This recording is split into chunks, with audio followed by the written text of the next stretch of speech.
Hello everybody, welcome back to my YouTube channel. This week's video is a little bit different because usually I do challenges or TBRs or wrap-ups, but I noticed there's a lot of books that I read that I don't really document throughout the month if I'm not reading it for a specific video. So I thought it would be kind of fun throughout the month just to pick up the camera and update you guys on bookish things that I'm up to, the books that I'm currently reading that didn't make it into challenge videos. And let me know what you think of this. It's a lot more casual, a lot more laid back. I didn't put as much time into like the production of the video. It's just a lot more chill. I think we have a romance read in here and a romantasy read in here, unless I read another book before this video goes live. And then there's also some like bookish goodies and hauls and stuff in here. So it's a pretty fun video. I hope you guys enjoy. And don't forget to let me know what you think of this little bonus video that I decided to whip together. Okay, that's all from me. I hope you enjoy the video. I'm currently getting ready to go on a run, and I thought this would be a good time to just catch up, give you guys a few little book updates before I go. I noticed that there's a lot of books that I read that don't make it into my like longer form videos. They pretty much just make it into my wrap-up video, and I figured why not get a little more extra content and just document as I don't know, slowly read some of the books on my TBR, right? I feel like a little snippet would be better than nothing, right? I don't know, you guys let me know. I don't have to keep doing these videos if you're not interested, but currently I'm in the middle of 2 books. I always do this and I never really mean to, and I might find myself in the middle of 3 books soon because there's another one that I want to start. But I finished my most recent read of Demon Copperhead by Barbara Kingsolver, and I really enjoyed that book. I'm filming like a challenge video that book is going to be included in, so you will see full reviews and reading updates on it. It's just that video is not going to be coming out for a little while. But I finished that book and I was like, crap, I don't have an audiobook to listen to, and I've been in a huge audiobook slump. I didn't really know that that was a thing. I don't know, I knew reading slumps were a thing, but I did not really realize that you could get yourself into an audiobook slump. It's just like some of these narrators were not my vibe.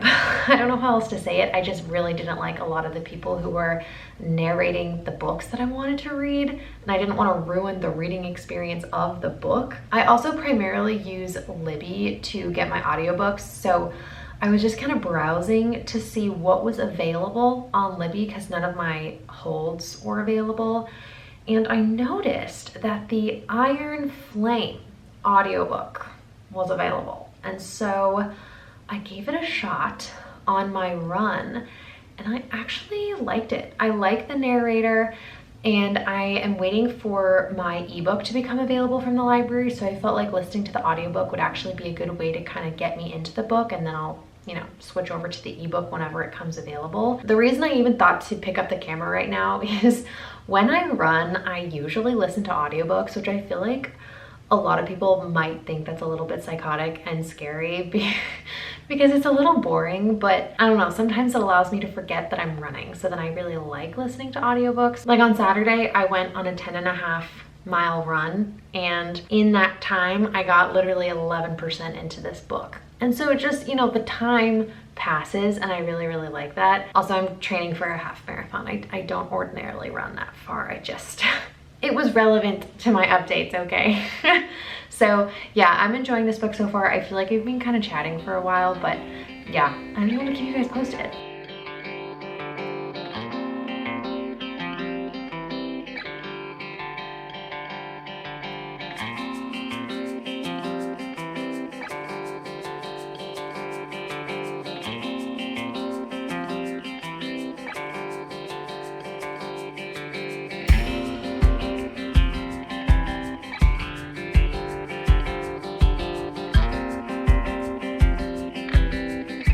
I successfully completed my run. Thank you very much. And I've got to say, there's something about just hearing this book while you're like running, trying not to stop, and it's just like she punched him and then he flipped on his backside, and then you feel the white hot pain like up your thigh, and then you feel this like thick wet feeling. Oh my god, it's my blood. Oh wait, maybe it's not my blood, maybe it's his blood. Like, oh my gosh, the action in here really just keeps you going. So that was definitely not a bad time, I'll say that. But I realized I never actually updated you guys on the other book that I'm reading right now. So I didn't plan on reading this book pretty much at all. I've been doing a really bad job of sticking to this month's TBR. It's because I keep getting behind on the previous month's TBR. So like if I don't finish all of May's TBR, then part of May's TBR would go into June, and then in June I would spin and have half a TBR and then be catching up to that in July. I think you get what I mean, hopefully. So I feel like I've just been catching up on previous month's TBRs and then not actually finishing the current month. Anyway, I was traveling this past weekend and I was on a plane, and there were not a ton of things downloaded onto my Kindle. However, one book that was downloaded onto my Kindle was Heartless by Elsie Silver. You know what? I'll just put it on the screen. And this is the second book in the Chestnut Spring series. Now, I read book 1, which is Flawless, last month, I want to say. And it was good. I gave it a 3 stars. It wasn't my favorite thing ever. I liked the aesthetic, but I can't say I was obsessed with the book or the characters or the writing necessarily. I love the banter and the dialogue, but the writing itself wasn't like my absolute favorite thing. The whole series is Kindle Unlimited, so I had Heartless already downloaded onto my Kindle. So on my most recent flight, I started reading it and got 30% into it. And I'm actually liking it so much more than I liked the first one. This book is about Cade and Willa, and Cade is a single dad. There's also an age gap trope in this book. Willa is like younger, she's 25, and she's the best friend of Summer, the girl from book 1. And let's just say that Willa becomes the nanny for Cade's son. And I've never really read any of those tropes before, but I'm loving the banter, I'm loving the vibe. I will say again, Elsie Silver's writing is just a little bit too on the nose. Like I feel like I appreciate characters with a little more nuance, or like they say exactly how they're feeling with perfect clarity. And I feel like for a real person, you would need a little bit more gray area versus like, oh, I wish I had her, but I can't, and that stems from X, Y, and Z. I feel like it takes a normal person a little more time and, you know, reflection to get there. But I also appreciate that Elsie Silver is very direct, so there's pros and cons. That is my current ebook read, and I'm definitely enjoying it a lot more than the first one. I think that's all for me. I'm actually going to trivia night tonight with some friends, and I'm pretty excited for that. So I just wanted to make sure I jumped on and updated on the other book that I'm reading.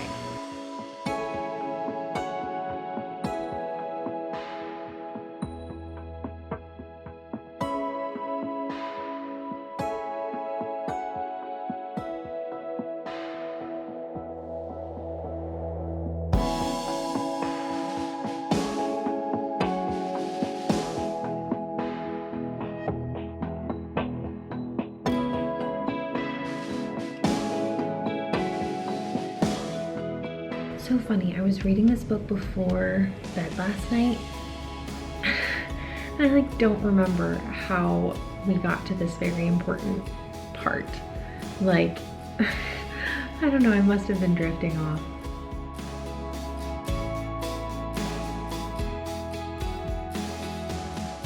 I cannot put this book down. I don't know what's going on, but I literally can't stop.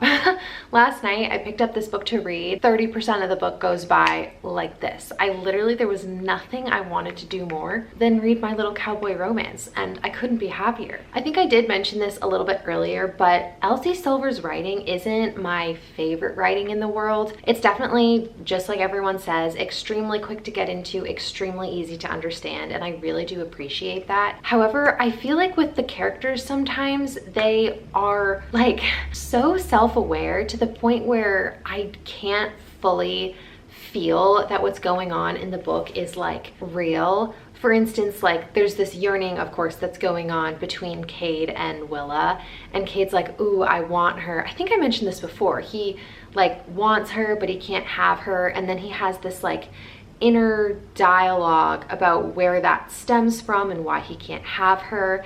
And on the one hand, I'm like in touch king, self-aware king, but at the same time I feel like I like books where the character is kind of working through that throughout the book, and then by the end has become more self-aware and they like understand their circumstances and stuff like that. I don't know if that's making sense to anybody, but it's definitely something that I notice about these characters. And it's like, like I said, the book is addicting, and yet I still do pick up on these little things throughout the story. But you know, pros and cons, you get what you get. I'm having a great time. Throughout like reading the book, I've been taking some notes on my phone just so I don't forget to tell you guys, because I tend to do that. I'll like edit these videos and like, shoot, how did I forget to mention that during the video, and then it just never gets said. I'm loving, like absolutely loving the banter between Cade and Willa. Their dynamic, I'm connecting with it so much more than Summer and Rhett from book 1.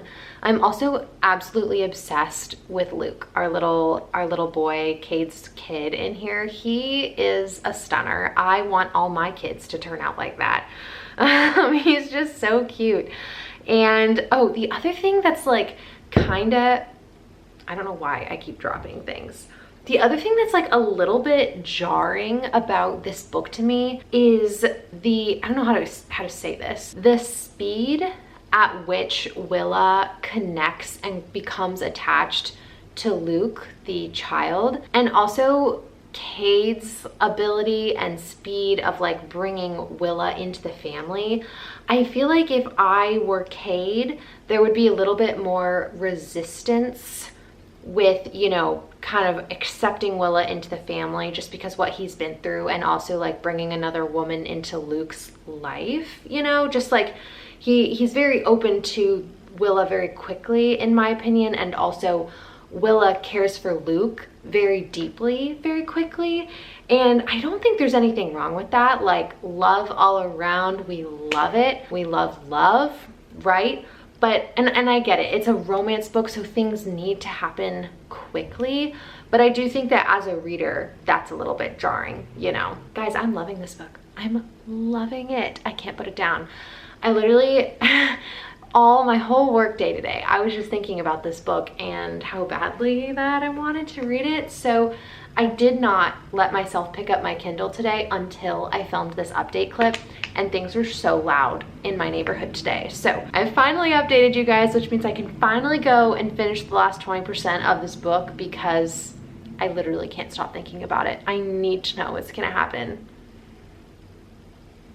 I haven't felt like this in a long time. I just watched back the last clip that I filmed, and I also wanted to just throw in here really quick that there is like a lot of spice in this book. I feel like it's more than the first one. Like I don't remember how much it was with the first one, but there's definitely a lot of spice in this book, and I'm not a huge fan of that personally. I think there's nothing at all wrong with it, but for me, I kind of just skip past it. And an interesting experience that I had with this book, there are moments of substance like during the spice, so you can't fully skip past it, you know, because sometimes something important will get said during those moments, which I feel like is new. In the past, I can usually skip past it pretty quickly, but if you're a girly who really likes spice in books, this could totally be for you. And if you're someone who isn't the biggest fan of spice, I'm still loving it and kind of just like skimming those sections. So just wanted to make sure I mentioned that because I was gonna forget.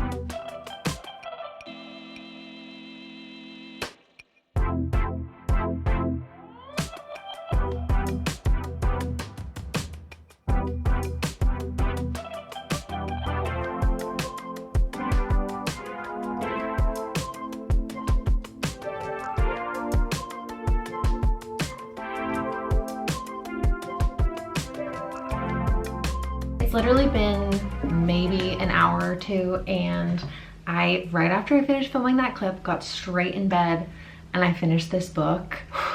A lot can happen in 20%. This book, if you know, you know, I'm not obviously gonna spoil anything. It definitely takes a turn that I wasn't expecting at the end. And immediately, like right when the like twist, I guess you would say, happened, I wasn't like, I wasn't obsessed with it, but honestly, as the book went on, I like didn't mind it as much. Again, that's kind of all I'm gonna say about that because I don't want to ruin this for everybody. I will say I really felt like at the end of this book, I felt the community and family aspect of this small town romance so much. Like in the epilogue, you just have all these characters coming together, and I just like felt like I was a part of this really sweet country small town community. And I don't know, books don't usually make me feel like that. I feel like there are very few books where I feel kind of attached to, like, I don't know, just the whole community and family aspect. So I absolutely loved that. Guys, I really enjoyed this book. I think my final rating is gonna be a 4.25. Like I said, I really enjoyed it. I felt so giddy the entire time, but there were a few just like more literary, I guess, things that I wasn't obsessed with, but that doesn't mean I didn't absolutely love my reading experience, because I really did. Okay, I have two things to update you guys on. The first one is Iron Flame book updates, and then the second one is, I wasn't gonna put this in here, but I got a pretty fun and exciting book related package, so I thought I would just like open it up and, I don't know, throw it into this video. So there's a booktuber that I watch named Maddie. I think it's Maddie Covington. Yeah, and she has a book channel. She reads a lot of romance and romantasy. I really like her videos, and she has an Etsy shop called Fireheart Embroidery. I'm gonna link it down below, and she wears her like sweaters that she makes a lot in the videos, and I just thought it was so cute, and I wanted to like support her and her channel, and I also just wanted this sweater for myself because it's so freaking cute. So yeah, I'm so excited. So cute. It says, I don't know if you can see it because of the glare, it says, "Shh, I'm reading." This is adorable. It says a gift for you, and then I get 10% off my next purchase with the little code on the back. How cute is that? Okay, this is the sweater. It's like green and pretty thick. The material is really nice. And I messaged Maddie. I was like, I wanted to get an oversized version of it, so I got the large because I usually wear a medium. Should I put it on and give you guys my next update? Really soft on the inside too. It's like not even that cold right now, but whatever. So cute. I feel like I'm a reader girly now. The other thing that I wanted to update you guys on in this clip is Iron Flame. How's it going? I don't actually know how far into it I am. I want to say like 30%. It's a really long book, so I don't actually know how long it's going to take me to finish. It probably won't get finished in this vlog, so if you guys want to see my full opinions on it, subscribe, keep around, because I'll definitely talk about it either in another video or just in my wrap up. But something that I'm noticing that I don't know if I like is that a lot of the romantic tension between Violet and Xaden is rehashing and retellings of what happened in the first book. So we're not experiencing a ton of like romantic buildup in the present. Violet will like remember things that happened during the first book, and that's kind of where the romantic tension comes from, which I don't know if I like that. I'm not going to say more than that because I don't want to spoil anything for you guys. And then the only other thing that I'm noticing is that Violet's thoughts are a little bit redundant in my opinion, which might sound really bad, but like I feel like we're hearing a lot of the same sentences and feelings over and over again, and I feel like that might be Rebecca Yarros saying these things to really drive a point home, you know, or to like emphasize the way that Violet's feeling. But for me, it just feels a little redundant, and as the reader I'm like, ooh, I know that already, like I don't need to hear that again. I'm liking it still, but there are some things that I'm not enjoying quite as much as the first book. It's not like great, it's not bad, it's just like a fun little fantasy read, and I would, at this point, I would still recommend it. Hello everybody, it's been a little bit since I picked up the camera for this video, my bad. I kind of got carried away with some other reads that I was doing for videos and wasn't listening to Iron Flame as I had initially intended. Now I'm getting back into it. We're 42% of the way through this book. I don't know if I've said this already, 28-hour long audiobook. Holy crap, so long. That might be one of the longest audiobooks that I've ever listened to. So that's fun if you haven't read this book yet. And honestly, pretty similar thoughts. I feel like, what do I feel like? I feel like just the more that this series goes on, the more kind of logical flaws I find. For example, I think, was it Jack Edwards who I saw say this in one of his videos? I don't remember, but Like, if you think about a war college, why does everyone have to die to get to the fittest people if we need every single man? I'm gonna be vague about this because I don't want to spoil anything since this is the second book in a series. There is this thing that Violet and friends are working towards, or that is coming. And I just feel like manpower is important and everyone is dying. And I also feel like I'm a little bit numb to some of the death and tragedy, which not great. So yeah, I don't know. I'm like enjoying it. It's a fine listen. I think right now it's sitting at around a 3-star for me. Not liking it as much as the first book. I feel like there's definitely things that could be improved, but I'm also not like strongly disliking it, which I know some people have had that experience as well. But I think that's gonna be it for this week's video. If you guys are interested in hearing my full thoughts on Iron Flame, definitely stick around for my wrap up. I'm just not actually sure when I'm gonna be able to finish this book. I would like to finish it soon, but I also checked it out from the library, so sometimes I have to recheck it out, if that makes sense, so I don't have full control over my access to it because I have to wait sometimes. So yeah, we'll see if I can finish it before it's due to the library, but I'm gonna try my best. Lastly, before I go, don't forget to comment your name down below so I can shout you guys out in my next video. Let's see, I wanna do a shout out right now. Real quick, I wanted to shout out at a book nook. I would love to read The False Prince. It's, as you saw, on my TBR. I'm really hoping to get to it. Thank you so much for commenting on my video. I just love building this community and getting to know you guys a little bit better. So don't forget to comment down below so I can shout you out. And don't forget to like and subscribe, all that good stuff. And I'll see you guys on Thursday. Okay, bye.